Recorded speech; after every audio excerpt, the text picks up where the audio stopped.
যদি তুমি খারাপ পরিস্থিতি হাসতে পারো তবে তুমি জিতে গেছো। যন্ত্রণা দেখে পালিয়ে যেও না, একদিন যন্ত্রণাই তোমার জীবনে বড় শিক্ষক হবে। তোমার চেষ্টা কেউই দেখবে না যদি না তুমি সফল হও, আর প্রতিটা সফলতার পিছনে ওই চেষ্টাই রয়েছে। সমস্যা দেখে ভয় পেও না, সমস্যা আছে বলেই তোমার জীবনে জেতার সম্ভাবনা আছে। যে বলে তুমি পারবে না, তোমার দ্বারা হবে না, সে আসলে নিজের অপরগতা প্রকাশ করে, তোমার নয়।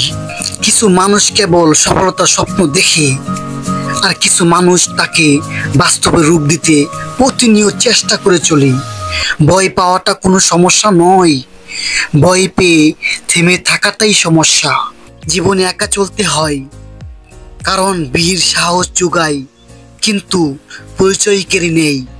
তোমার শক্তিশালী হতে হবে এই কারণে নয় যে তুমি কারোর উপর সৃষ্টি করতে পারো, বরং এই জন্য যাতে তোমার উপর কেউই চাপ সৃষ্টি করতে না পারে।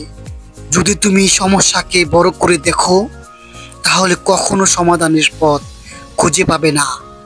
অপরের সমালোচনা যারা করে তারা আসলে নিজের স্বভাব থেকে তুলে ধরে। যে তোমাকে ব্যঙ্গ করে তাকে করতে দাও, দেখবে একদিন তুমিও তার গর্বের বিষয় হয়ে উঠবে। তুমি অন্যের লেখার গল্পের চরিত্র হয়েও না, নিজের গল্প নিজেই লেখো।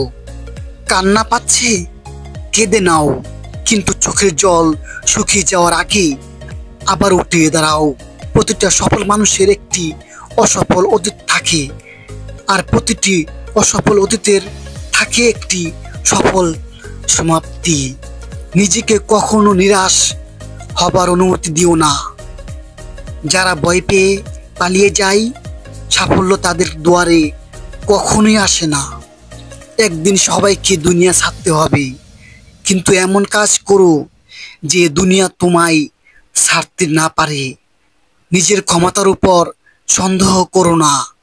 তুমি হয়তো জানো না তুমি কত কিছু করতে সক্ষম। নতুন কিছু করতে চাইলে মুখে বলো না, করে দেখাও।